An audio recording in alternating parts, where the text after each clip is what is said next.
दोस्तों नमस्कार। आज मैं आपको सुनाऊंगा एक लव स्टोरी जिसका नाम है बेवफा लव स्टोरी। डिम्पी अपने पति से जिद करती है, मुझे आज घुमाने ले चलो। डिम्पी का पति जीत कहता है, आज दुकान में बहुत काम है, आज नहीं जा पाएंगे। जीत की दवा की दुकान है, जिसकी वजह से जीत अपनी पत्नी के साथ जल्दी बाहर नहीं जा पाता था। जीत के ऊपर घर की पूरी जिम्मेदारी है। जीत अपनी माँ को घर का खर्चा देता है, जिससे डिम्पी को बुरा लगता है। जीत की पत्नी डिम्पी लड़ाई करती है, मुझे भी पैसे दो, सिर्फ अपनी माँ को ही देते हैं आप। जीत ने डिम्पी को खुश करने के लिए एक आइडिया सोचा। वो खुद ना जाकर पैसे देकर डिम्पी को खुश कर सके। जीत की दुकान में चंदन नाम का एक लड़का काम करता था। जीत चंदन को बहुत मानता था, इसलिए जीत ने अपनी बाइक की चाबी चंदन को दे दी। चंदन ने कहा, जाओ, तुम्हारी भाभी का कॉल आया है, उसके साथ थोड़ा काम से चले जाओ। चंदन डिम्पी के घर जाता है। डिम्पी चंदन के साथ बाहर काम से जाती है। जीत जब रात को घर आता है, डिम्पी से कहता, अब तो तुम खुश हो ना, मैं बहुत बिजी रहता हूँ बिजनेस में, इसलिए चंदन को तुम्हारे लिए भेज दिया। डिम्पी बाबू, मैं तुमको बहुत चाहता हूँ, बस थोड़ा काम की वजह से तुम्हें बाहर नहीं ले जा पाता।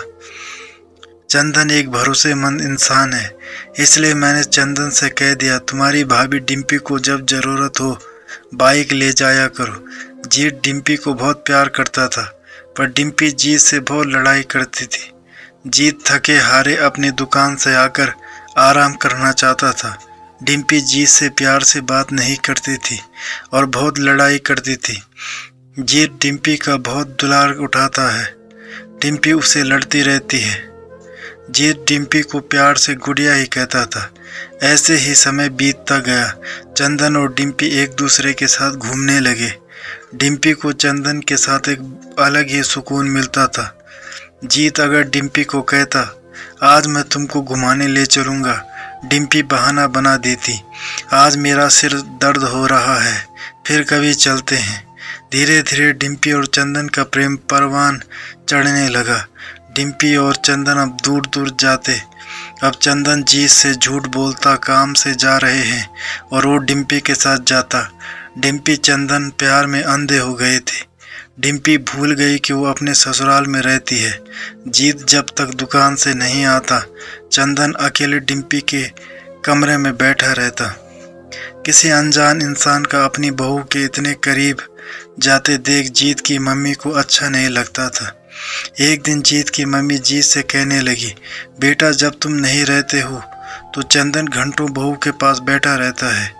यह सब ठीक नहीं है कि बाहरी कोई इंसान का इतना ज़्यादा घर में रहना। जीत अपनी मम्मी से कहता है, मम्मी, चंदन को मैं बहुत अच्छे से जानता हूँ। चंदन डिम्पी को अपनी बहन जैसा समझता है।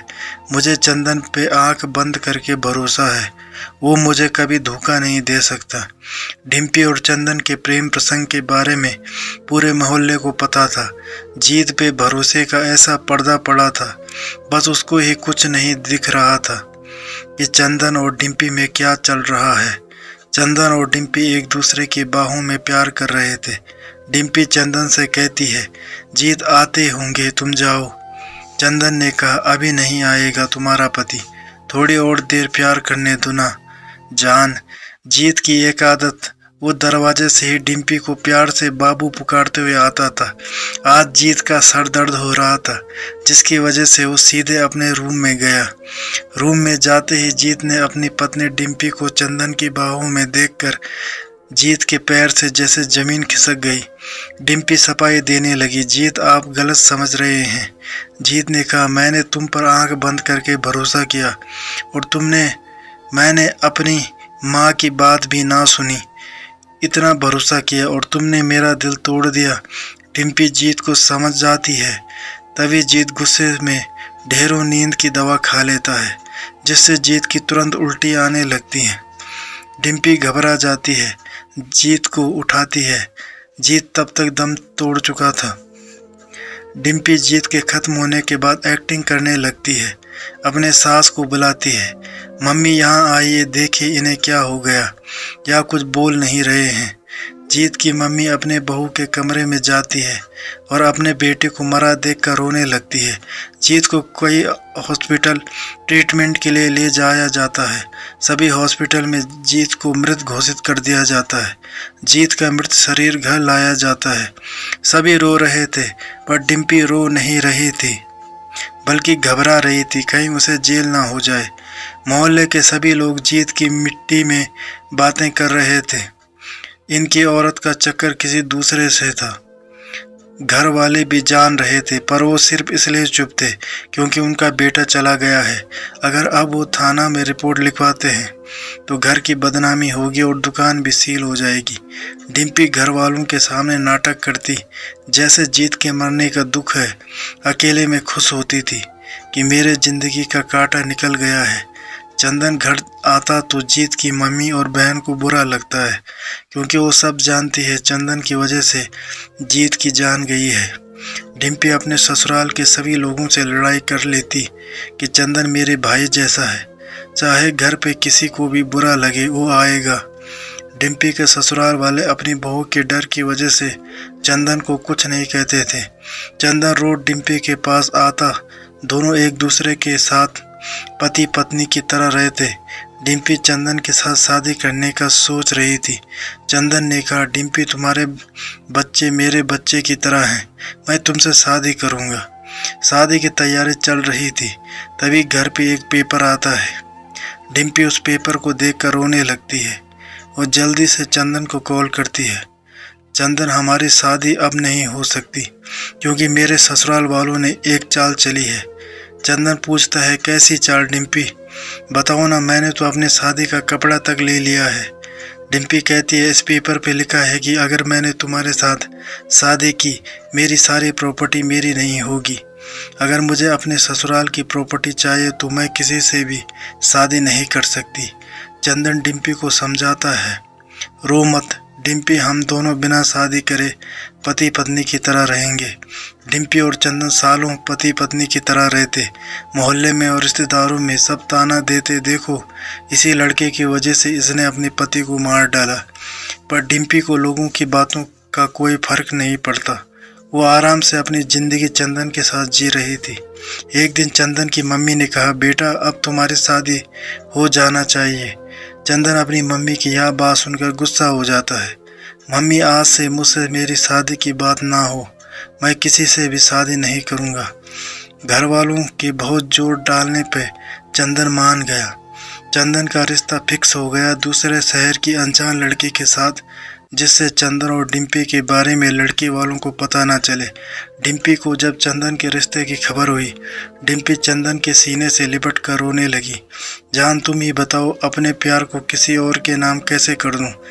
मेरी जान किसी दूसरे के बाहों में हो, कैसे सब्र कर लूं? चंदन डिम्पी को समझाता है, मेरी शादी हो रही है, मतलब मेरा जिस्म किसी और का हो रहा है, पर मेरी रूह हमेशा तुम्हारी रहेगी। मैं अपनी पत्नी से झूठा दिखावे वाला प्यार करूंगा, पर दिल से मैं सिर्फ तुम्हारा हूँ। चंदन के शादी के कुछ दिन पहले डिम्पी बस गुस्सा करती और रोती रहती। चंदन की शादी हो जाती है। चंदन अपने पत्नी के साथ खुशी खुशी रहने लगता है। चंदन ने एक प्लान किया। चंदन अपनी पत्नी को डिम्पी के घर लाता है। कहता है, डिम्पी मेरी सगी बहन की तरह है, तुम डिम्पी को चाहोगी, मैं तुमसे खुश रहूँगा। चंदन की मासूम पत्नी दोनों की चाल नहीं समझ पाती है। डिम्पी की तबीयत जब भी खराब रहती, चंदन की पत्नी डिम्पी के घर का सारा काम करती। एक दिन चंदन को एहसास हुआ कि दूसरी औरत दूसरी ही होती है और अपनी पत्नी से प्यार करो जिंदगी सुकून से गुजरती है। चंदन अब डिम्पी के घर कम जाने लगा। अब चंदन अपनी पत्नी को दिल से चाहने लगा। चंदन की पत्नी शादी के 3 साल बाद प्रेग्नेंट हो गई। कहते हाँ ना दोस्तों, ऊपर वाले की लाठी बेआवाज होती है। चंदन ने जीत की पत्नी को फंसाकर जीत की हंसती खेलती जिंदगी बर्बाद करके जीत को आत्महत्या करने पर मजबूर कर दिया। चंदन अपनी पत्नी को प्यार कर रहा था, तभी चंदन सर में बहुत ही तेज दर्द होता है। चंदन की पत्नी चंदन को कहती है, आप जा जी बहुत लापरवाह हो गए हैं, बहुत बार हो चुका है इस तरह से। कल मैं आपको डॉक्टर से ट्रीटमेंट कराने के लिए ले चलूँगी। चंदन की पत्नी डॉक्टर को दिखाने ले जाती है। डॉक्टर कहते हैं यह नॉर्मल दर्द नहीं है, इसकी जांच होगी। दूसरे दिन चंदन की मेडिकल रिपोर्ट घर आती है। रिपोर्ट में लिखा था कि चंदन को ब्लड कैंसर है। चंदन अब सिर्फ 6 महीना ही जिंदा रहेगा। चंदन का बहुत बड़े बड़े हॉस्पिटल में ट्रीटमेंट चलाकर कहीं कुछ फ़ायदा ना किया। चंदन अब पलंग लग चुका था और कुछ बोल भी नहीं पाता था। चंदन अपनी पत्नी को बस देखता और उसका पेट जल्दी से मेरा बच्चा इस दुनिया में आ जाए, मैं अपने बच्चे का मुंह देखकर मरूं। ऊपर वाले ने चंदन को इतना भी जिंदा ना रखा कि चंदन अपनी पहली औलाद को देख पाता। चंदन का वक्त पूरा हो चुका था। चंदन आधी रात दम तोड़ दिया। चंदन के ख़त्म होने के 10 दिन के बाद चंदन का एक लड़का हुआ। चंदन के मृत्यु के कुछ दिन तक डिम्पी भी बहुत उदास हुई, बहुत रोई, बाद में नॉर्मल हो गई। चंदन की मौत का सबसे ज़्यादा असर चंदन की पत्नी पे था। चंदन की पत्नी के जब बच्चा हुआ था, हॉस्पिटल में चंदन की पत्नी का एक पुराना दोस्त डॉक्टर अविनाश थे, जिनकी शादी के बाद डिलीवरी के टाइम उनकी पत्नी ख़त्म हो गई थी और बच्ची भी। अविनाश ने चंदन की पत्नी को कहा, तुम रो मत, मैं भी तुम्हारी तरह अकेला हूँ, चलो हम दोनों शादी कर लेते हैं। चंदन की पत्नी रिया की शादी डॉक्टर अविनाश के साथ हो गई। दोनों बहुत खुश रहने लगे। तो दोस्तों, ये थी आज की कहानी। उम्मीद करता हूँ आपको कहानी पसंद आई होगी। अगर आपको कहानी पसंद आए तो चैनल को सब्सक्राइब करें